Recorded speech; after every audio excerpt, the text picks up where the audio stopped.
Hello बच्चों, बहुत बहुत स्वागत है आप लोगों का इस प्यारे से स्पेशल से क्लास में।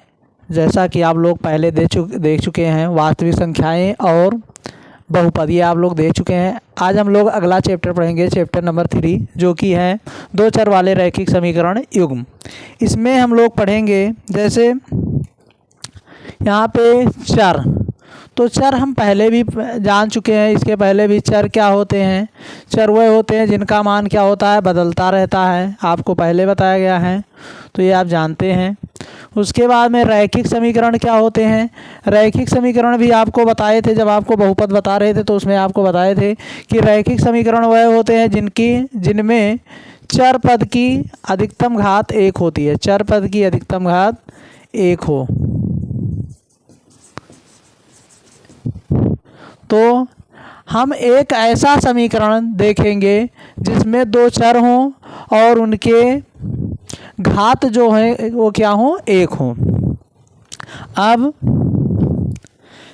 अगर हम थोड़ा और पीछे चलें तो आप लोग 9th में इससे रिलेटेड पढ़ चुके थे। ये वाला पार्ट आपने पढ़ा था, दो चर वाले रैखिक समीकरण आपने पढ़ा था। आपको यहाँ पर केवल युग्म ऐड करना है, मतलब इसमें दो समीकरण आ जाएंगे। तो पहले हम देखते हैं समीकरण क्या होते हैं। समीकरण के पहले आपका बहुपद आपने पढ़ा कि 2x + 1 आपका एक बहुपद है, 3x - 4 एक बहुपद है। मतलब जहाँ अक्षर गिनती साथ लिखे हैं, जहाँ अक्षर गिनती गणितीय संक्रियाओं के साथ में लिखे गए हों, उसे हम क्या कहते हैं, बहुपद कहते हैं। और यदि इन्हीं बहुपदों में हम इक्वल 0 या इक्वल कोई संख्या रख देते हैं, मतलब बराबर कुछ लिख देते हैं, तो ये आपका हो जाता है समीकरण। मतलब चर और अचर के साथ में बराबर करके हमने कुछ लिख दिया, तो ये अब आपका समीकरण। पहले आपका बहुपद था, अब ये हो गया समीकरण। ये आपका क्या हो गया, समीकरण। अब ये कैसा समीकरण है? तो इसमें देखा जाए तो चर पद की घात 1 है, यानी रैखिक है। और इसमें कितने बहुपद हैं? तो इसमें कितने चर पद है? तो इसमें एक चर पद है, यानी ये एक चर वाला रैखिक समीकरण है। ये भी एक चर वाला रैखिक समीकरण है। ऐसे लिखना चाहे लिख सकते हैं, x + 4y = 10। तो इसमें एक चर x आ गया, एक चर y आ गया, तो ये दो चर वाला रैखिक समीकरण हो गया। ऐसे और भी 3x - y = 20, तो ये भी आपका क्या हो गया, दो चर वाला, क्योंकि एक चर, ये पहला चर और ये दूसरा चर, तो ये दो चर वाला रैखिक समीकरण हो गया। अब दो चर वाले रैखिक समीकरण तो हमने 9th में पढ़े थे। अब हमें जो पढ़ना है वो पढ़ना है दो चर वाले रैखिक समीकरण के युग्म। तो युग्म मतलब आप जानते हैं, युग्म यानी पेयर यानी जोड़ा। युग्म अंग्रेजी में हम बोलते हैं पेयर, और वैसे क्या होता है, जोड़ा। यानी यहाँ पे हमें जो पढ़ना है, दो चर वाले रैखिक समीकरणों के जोड़े के बारे में पढ़ना है। तो इसका जो स्टैंडर्ड फार्म होता है, a1x + b1y + c1 = 0, और दूसरा होता है a2x + b2y + c2 = 0। ये दो समीकरण आपको मिलेंगे। ये पूरा चैप्टर जो है इन्हीं दो समीकरणों पर आधारित है। अब इसको हल करने के कई तरीके हैं। कई तरीके का मतलब ये है कि जैसे पहला है आलेख विधि, दूसरा है आपका प्रतिस्थापन विधि,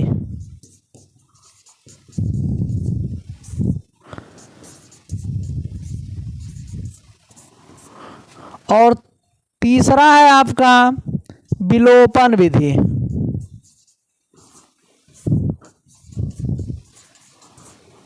और अगला है आपका वज्र गुणनखंड विधि।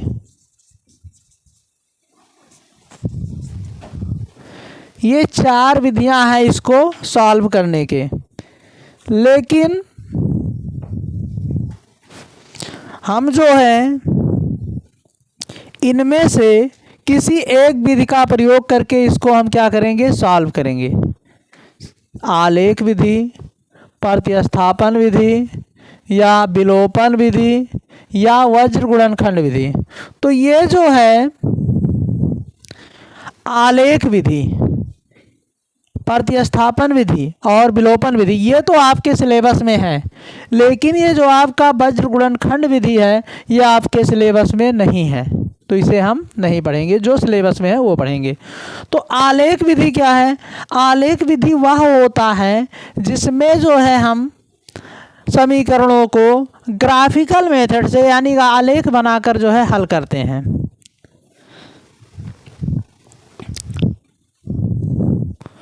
और प्रतिस्थापन विधि, इसमें किसी x या y का मान निकाल कर पुनः इसको जो है हल किया जाता है। विलोपन विधि में जो है विलुप्त कर दिया जाता है, आगे हम लोग देखेंगे।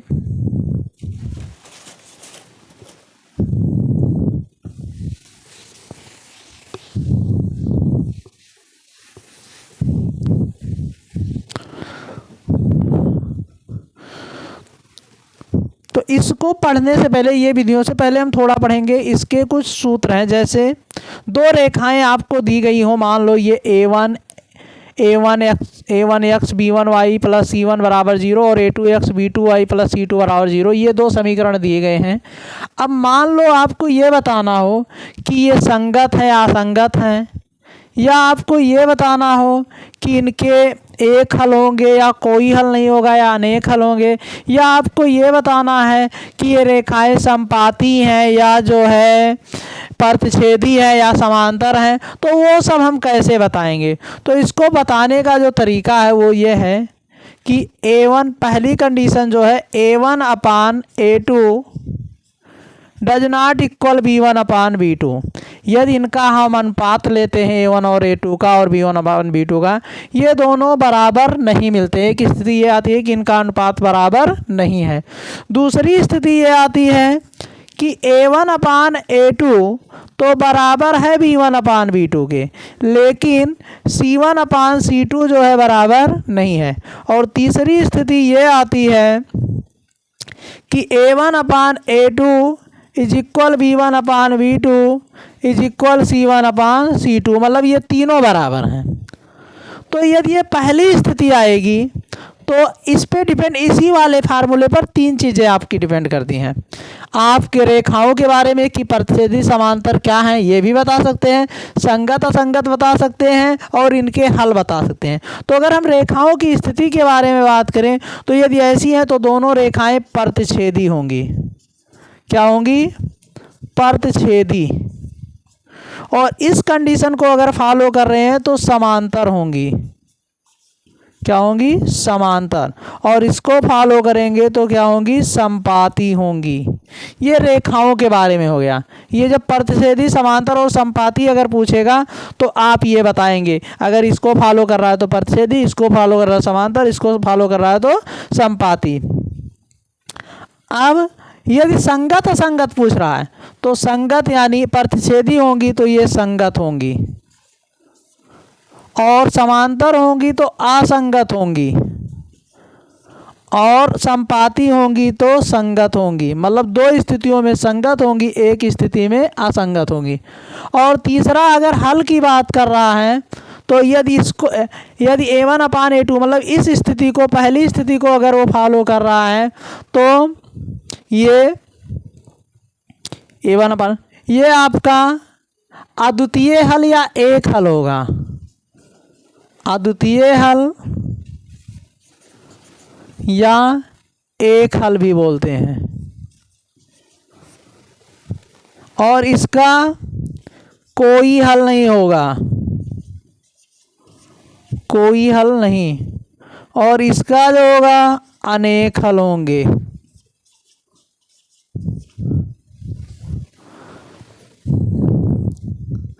ये आपकी तीन स्थितियां हैं, ये आप याद कर लीजिए। एक ही फार्मूले पर ये तीनों हैं। ये आपका a1 upon a2 does not equal b1 upon b2, ये a1 upon a2 is equal V1/V2 but does not equal C1/C2। और ये वाली स्थिति है जब A1/A2 is equal V1/V2 is equal C1/C2। तो इसको फॉलो करें परिच्छेदी, इसको समांतर और इसको फॉलो करेंगे तो संपाती। ये संगत, ये असंगत, ये संगत। इसका अद्वितीय हल, द्वितीय यानी दो, अद्वितीय यानी जिसका दो ना हो। उसके बाद में कोई हल नहीं, मतलब इसका कोई हल नहीं होगा और इसके अनेक हल होंगे। अनेक हल या अनंत हल।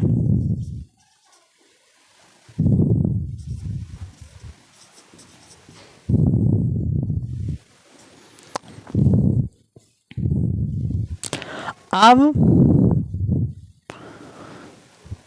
इसको अगर हम ग्राफ मेथड से अगर हम देखना चाहें, ग्राफ मेथड से कि कैसे याद रहे ये हमेशा कि संगत होगा असंगत होगा, तो जो ट्रिक है वो ग्राफ से समझने के लिए, जैसे ये दो रेखाएं हैं तो प्रतिच्छेदी का मतलब एक रेखा ये और दूसरी रेखा ये क्या कर रहे हैं, प्रतिच्छेदी कर रहे हैं। समांतर का मतलब ये है कि जब दोनों रेखाएं ऐसे हों तो ये समांतर है, ये प्रतिच्छेदी है। और संपाती का मतलब होता है जब दोनों रेखाएं एक ही रेखा पर स्थित हों, दोनों रेखाएं एक ही रेखा पर स्थित हो तो ये संपाती।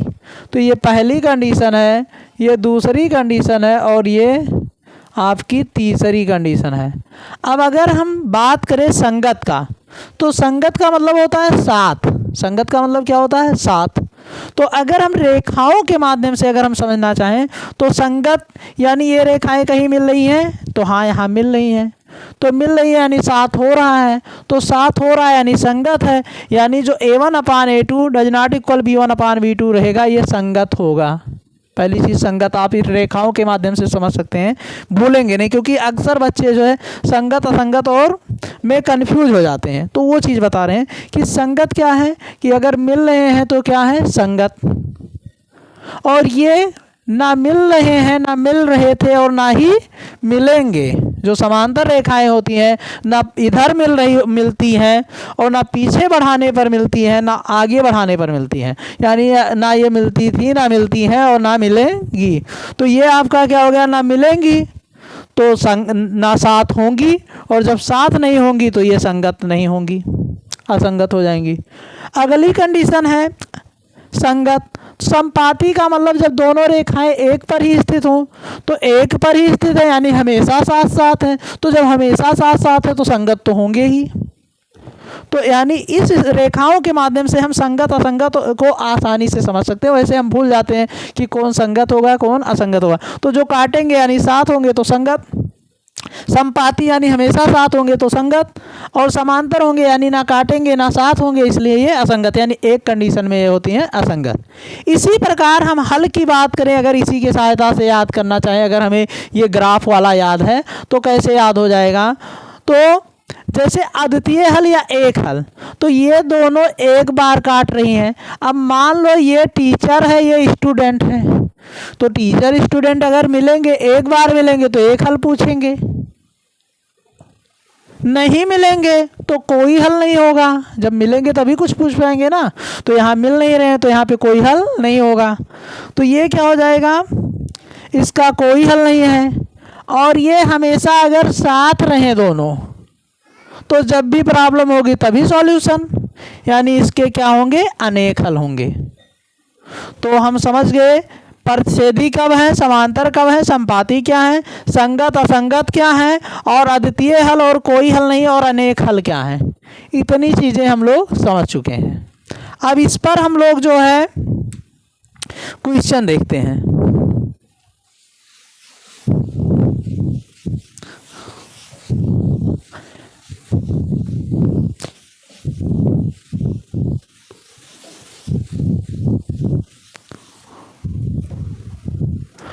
क्वेश्चन जैसे आपको क्वेश्चन नंबर फर्स्ट है दिया है 2x + 3y + 4 इज इक्वल 0, और दूसरा क्वेश्चन है 3x + 4y + 7 इज इक्वल 0। तो इसको हम लिख लेंगे 2x + 3y + 4 इज इक्वल 0, इसे क्वेश्चन नंबर फर्स्ट मान लेंगे। और 3x + 4y +7 इज इक्वल 0, इसे इक्वेशन नंबर सेकंड मान लेंगे। अब इन दोनों का जो स्टैंडर्ड फार्म है इसका, उससे हम कंपेयर करा देंगे। तो जो स्टैंडर्ड फार्म है वो क्या है, a1x + b1y + c1 is equal 0, और ये है आपका a2x + b2y + c2 is equal 0। तो जब हम कंपेयर कराते हैं तो हम पाते हैं x के स्थान पे x है, a1 के स्थान पे क्या है, 2 है, तो a1 बराबर 2। इसी प्रकार y के स्थान पे y है, b1 के स्थान पे क्या है, 3 है, तो b1 बराबर 3। c1 के स्थान पे क्या है, 4 है। इसी प्रकार a2 बराबर बात करें तो a2 बराबर क्या है, x के स्थान पे x है, a2 के स्थान पे 3 है, b2 के स्थान पे 4 है, और c2 के स्थान पे क्या है, 7 है।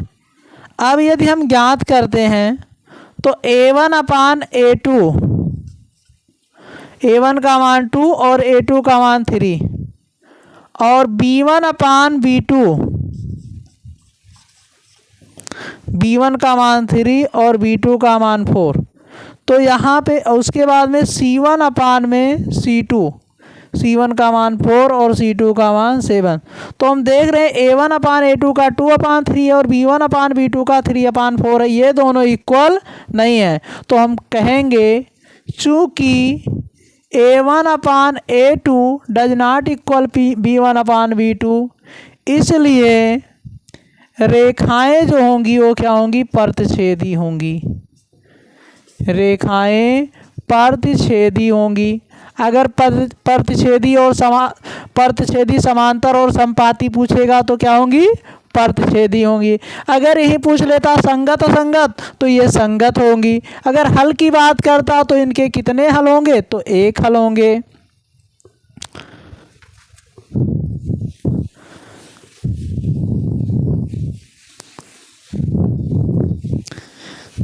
इसी प्रकार अगला देखते हैं दूसरा क्वेश्चन, 3x² + 4y - 10 बराबर 0, और दूसरा है आपका 6x + 8y - 15 बराबर 0। अब इसको हम लिखेंगे 3x + 4y - 10 बराबर 0, ये इक्वेशन नंबर फर्स्ट हो जाएगा। 6x + 8y - 15 बराबर 0, ये इक्वेशन नंबर सेकंड हो जाएगा। अब इसमें भी हम a1/a2 अगर निकालना चाहें डायरेक्ट निकाल रहे हैं, क्योंकि हम जानते हैं ये a1 है, ये b1 है, ये c1 है, ये a2 है, ये b2 है, ये c2 है। तो a1/a2 यानी 3/6 यानी 1/2, और b1/b2 यानी 4/8 बराबर 1/2, और c1/c2 बराबर -10/- 15, तो 5 2 जा 10, 5 3 जा 15 यानी 2/3। तो इन सभी को ध्यान में, ये हम देख पा रहे हैं ये दोनों क्या हैं, बराबर हैं। तो लिखेंगे चूँकि a1/a2 इज इक्वल b1/b2, लेकिन ये c1/c2 जो है बराबर नहीं है, but does not equal c1/c2, इसलिए रेखाएं क्या होंगी, समांतर होंगी। इसलिए रेखाएं समांतर होंगी। इसी प्रकार मान लीजिए कि यहाँ पर 15 ना होकर मान लो यहाँ पर 20 होता, तो यहाँ 20 होता तो यहाँ हम क्या कर देते, 20।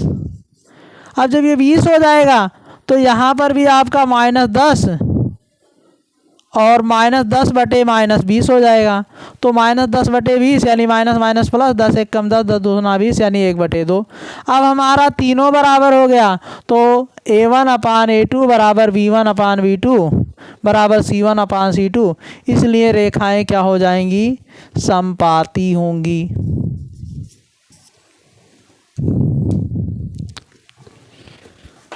ये तो हो गया समांतर, समपाती और ये सब बताने का।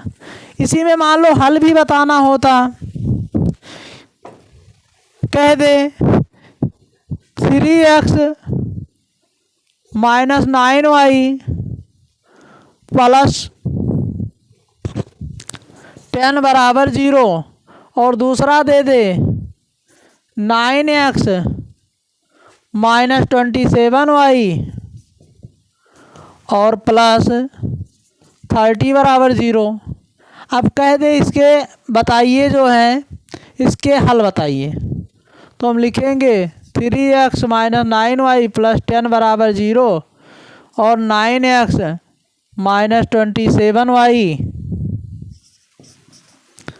प्लस 30 बराबर 0। हल बताना है इसके कि कितने हल होंगे, तो फिर वही a1/a2 डायरेक्ट लगा रहे हैं क्योंकि हम जानते हैं a1 है, b1 है, c1 है, a2 है, b2 है, c2 है। तो a1/a2 यानी 3/9, तो 1/3, 3 1 जा 3, 3 3 जा 9। b1/b2 तो -9/-27 यानी माइनस माइनस प्लस और 9 1 जा 9, 9 3 जा 27, ये भी 1/3।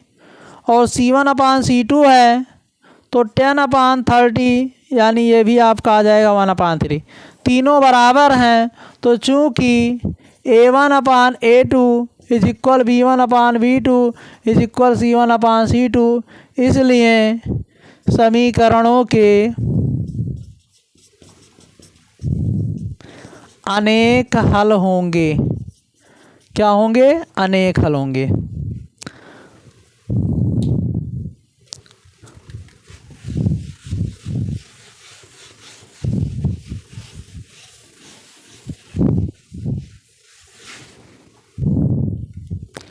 अब आता है,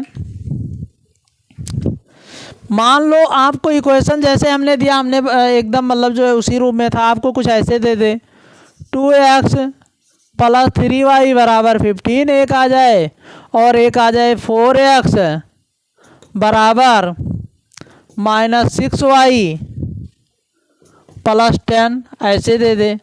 अब आप कहेंगे कि सर तो खुद कराते थे तो बहुत आसान करवा देते थे और यहाँ पर जो है ऐसे करवा रहे हैं। तो इसको जब हम सॉल्व करेंगे तो इसको सेट कर लेंगे 2x प्लस 3y माइनस 15 बराबर 0।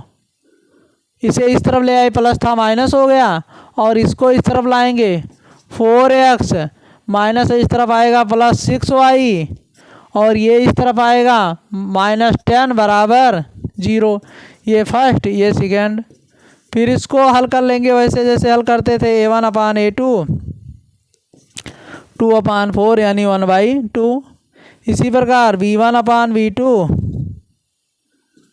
यानी 3/6 बराबर 1/2 और c1/c2 -15/-10 यानी माइनस माइनस प्लस 5 3 जा 15 5 यानी 3/2। तो चूँकि a1/a2 is equal b1/b2 does not equal c1/c2, इसलिए ये क्या होंगी, इस चाहे रेखाएं बतानी हो या हल बताने हो, तो इसलिए इसका कोई हल नहीं होगा।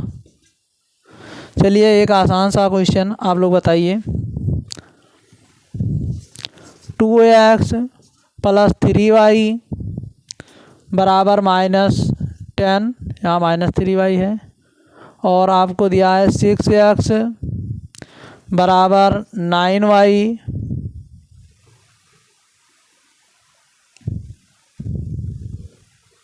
यहाँ 5 कर लीजिए, और यहाँ 15y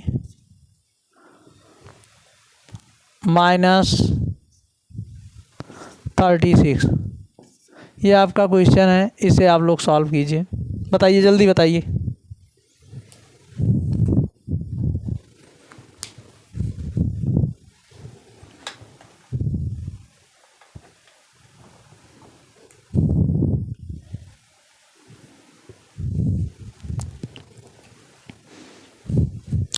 चलिए ठीक है,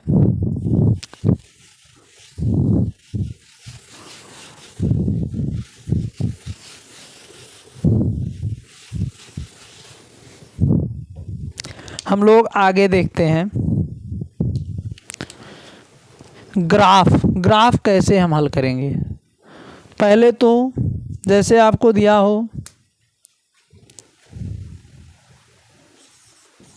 2x + 3y बराबर 9। एक ही का हम लोग ग्राफ खींचना सीखते हैं पहले। इसके पहले हम और आसान सा खींचते हैं।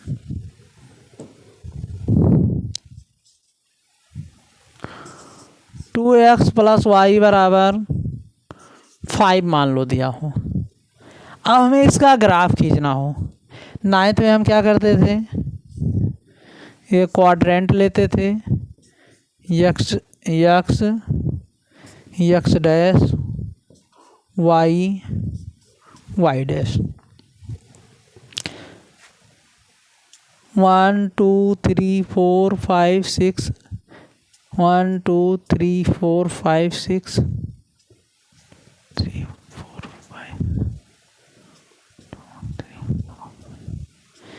आप इसमें ग्राफ बनाने के लिए स्वतंत्र हैं कि आपको कितनी चौड़ी जो है, मतलब ये जो बॉक्स लेने कितनी दूरी पर लेने। बस एक चीज़ ये ध्यान देना है आपको कि जो दूरी इनके बीच हो वही दूरी इनके बीच हो, वही दूरी इनके बीच हो, इनके बीच की दूरियां समान हो। इधर भी वही चीज़ हो और इधर भी हो और इधर भी, मतलब चारों तरफ जो दूरियां हो समान हो।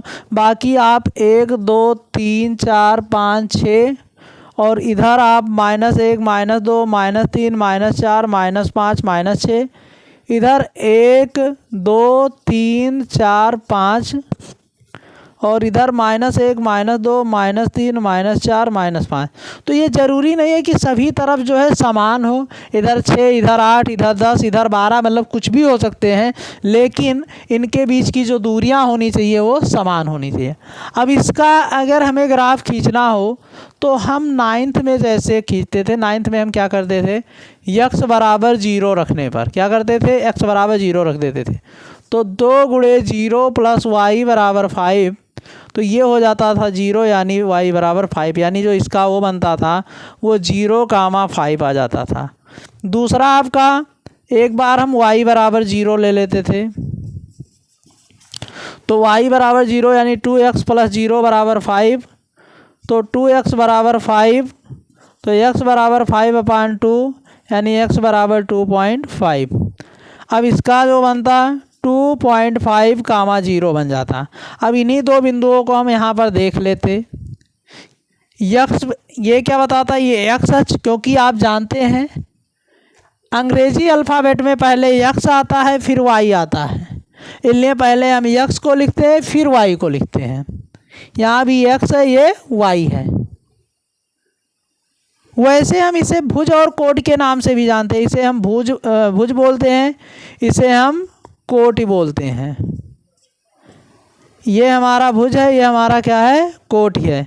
ये भुज है, ये कोट है। कोट का दो अर्थ होता है, कोट यानी प्रकार और कोट का होता है करोड़। तो अगर आपको करोड़ों कमाना है तो अपने भुजाओं को चलाना होगा, मतलब भुजाओं से आप काम करोगे तभी आप करोड़ों कमा सकते हो। तो इसलिए पहले आपको क्या करना है, कार्य करना है, किससे, भुजाओं से। तो इसलिए पहले भुज आएगा फिर क्या आएगा, कोटि आएगा। और इस तरफ हमेशा धनात्मक लिया जाता है, इधर ऋणात्मक, और इधर धनात्मक लिया जाता है, इधर नीचे की जो है ऋणात्मक लिया जाता है। क्यों, क्योंकि अगर इसको भी अगर हम ट्रिक से याद करना चाहें तो ये हमारा RHS होता है और ये हमारा क्या होता है, LHS होता है। तो जो RHS होता है, राइट हैंड साइड होता है, वो लेफ़्ट की अपेक्षा क्या होता है, स्ट्रांग होता है। तो स्ट्रांग यानी मजबूत, मजबूत यानी धनात्मक। ऊपर प्लस यानी जो अमीर होते हैं, अमीरों की बिल्डिंगें आप लोग देखते हैं बड़े ऊंचे ऊंचे होते हैं, और गरीब दिन ब दिन दबता जा रहा है। तो यानी जो धनी है वो ऊपर और जो गरीब है वो क्या है, नीचे। ठीक है, तो यहाँ पे हमारा मिला 0,5। अब इसको हम इस पर देखेंगे, यक्स पे 0 और वाई पर 5, यानी यक्स, जब यक्स पे कोई प्लस में दिया रहेगा तो इधर जाना है, माइनस में दिया रहेगा इधर जाना है, और 0 दिया है तो ना तो इधर ना तो इधर। वाई पर 5 यानी ऊपर की तरफ 1 2 3 4 5, यानी ये आपका जो बनेगा 0,5। उसके बाद में यक्स पे 2.5 और वाई पर 0, प्लस में 2.5 यानी ये 2 और ये 2.5 और ये 0 यानी हो जाएगा 2.5 कामा 0। अब इसको मिलाते हुए हम एक जो है ऐसे रेखा खींच देंगे जो कि इन दोनों बिंदुओं से होकर जाए। ये इसका जो है क्या हो जाता है, ग्राफ हो जाता है थोड़ा, मतलब ये आपका ग्राफ बन गया। तो ये तो था 9th स्टैंडर्ड, लेकिन अब हमें थोड़ा जो है इससे एबव करना है। कैसे करना है वो हम लोग देखते हैं। जैसे आपको दिया है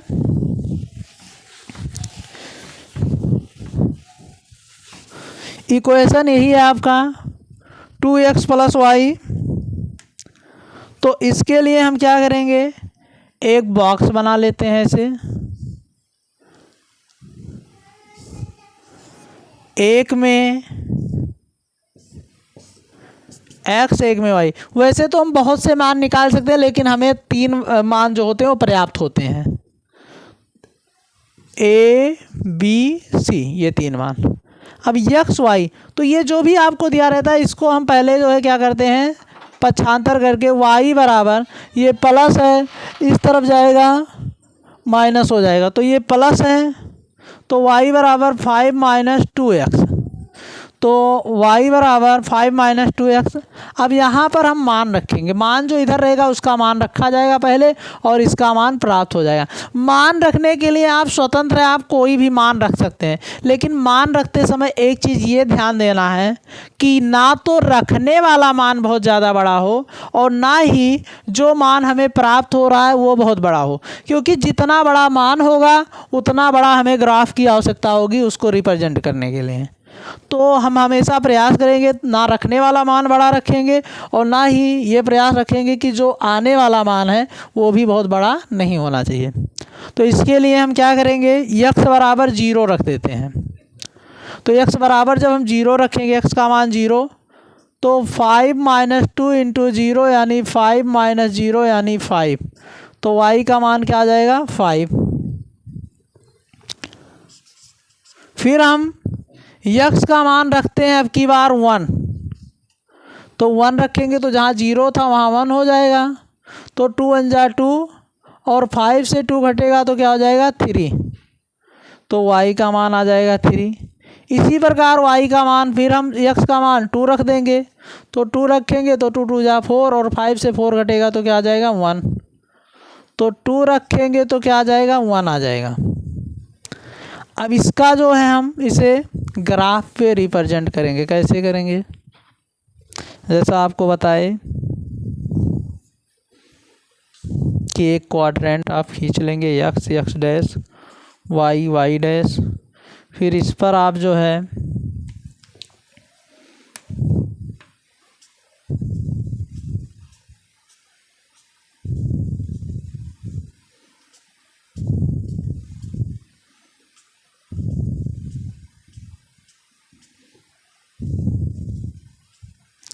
वन टू थ्री 4 5 6 7 -1 -2 -3 -4 1 2 3 4 5 6 -1 -2 -3। माइनस में हमने ज़्यादा इसलिए नहीं लिखा है क्योंकि ये आपके ऊपर डिपेंड करता है, लिखिए मतलब जो है कितना लिखना है, तो हमें कोई भी मान माइनस में प्राप्त नहीं हो रहा है इसलिए हम माइनस में नहीं लिख रहे हैं।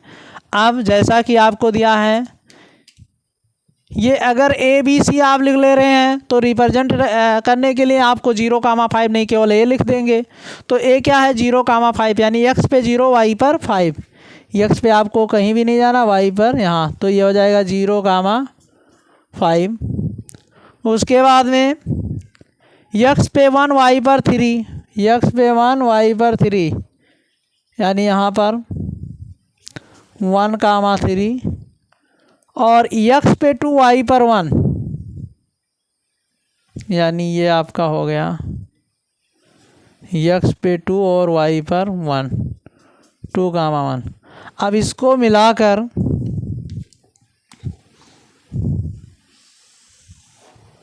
आप एक रेखा खींच देंगे। आप प्रयास ये करेंगे कि जो आपकी खींची गई रेखा हो वो तीनों बिंदुओं से होकर जाए, और सीधी हो। ठीक है, इस प्रकार आपका रेखा बन जाएगा। ये तो है एक समीकरण का।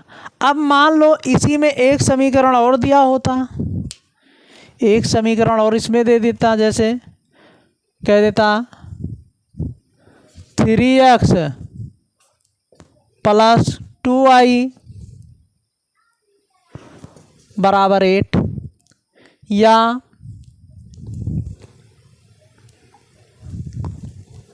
3x प्लस वाई बराबर 7, ऐसे दे दे। तो ये समीकरण एक था। अब ये समीकरण हमारा क्या हो गया, 2 हो गया। तो इसे लिखेंगे 3x प्लस वाई बराबर 7, तो y बराबर 7 माइनस 3x। फिर ग्राफ बनाएंगे ऐसे, मतलब जो है एक बॉक्स बना लेंगे, बॉक्स में x और y, फिर मान रखेंगे जैसा कि y बराबर से दिया है आपको, y बराबर 7 माइनस 3x। तो x का मान, x इधर है तो x का मान 1 रखेंगे, तो 7 माइनस, या 0 रख दें, पहले 0 रखेंगे ज़्यादा हो जाएगा, 0 ही रखते हैं, तो 0 रखेंगे, तो 7 माइनस 0 बराबर क्या हो जाएगा, 7। तो यानी y का मान आएगा 7। अब x का मान, अब की बार हम 1 रखते हैं, तो 1 रखेंगे, तो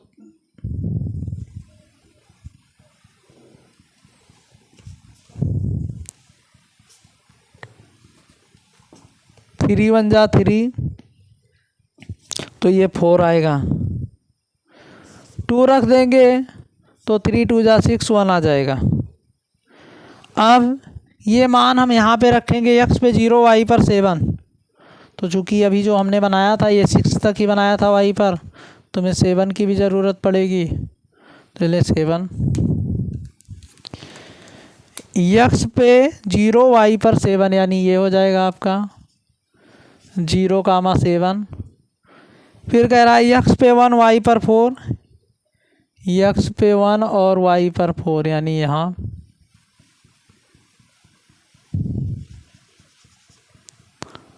1, 4। फिर कह रहा है x पे 2, y पर 1, x पे 2, y पर 1, यानी ये वाला मान ही रहेगा, 2, 1 ही रहेगा। अब इससे होकर जाने वाली रेखा का समीकरण हमें खींचना है। तो इससे होकर जाने वाली रेखा का यदि हम समीकरण खींचते हैं, तो हमें कुछ इस प्रकार से हमें कुछ रेखा प्राप्त हो जाएगी। ठीक है, तो ये जो है आपका, आपने जो सीखा ग्राफ हम कैसे खींचेंगे, और बहुत से क्वेश्चन हैं जो आप लोग करके आइए, कल आगे हम लोग पढ़ेंगे। जैसा आपको दिया हो 2x प्लस 3y बराबर 7, और 3x प्लस y बराबर 7, ये आपका हो गया। दूसरा क्वेश्चन है 2x माइनस 3y बराबर 1, और 3x माइनस 2y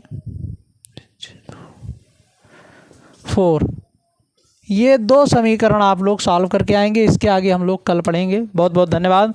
आप लोगों को वीडियो कैसा लगा इसका जो है आप लोग कमेंट में ज़रूर दें जवाब, और चैनल को लाइक सब्सक्राइब करना ना भूलें। धन्यवाद।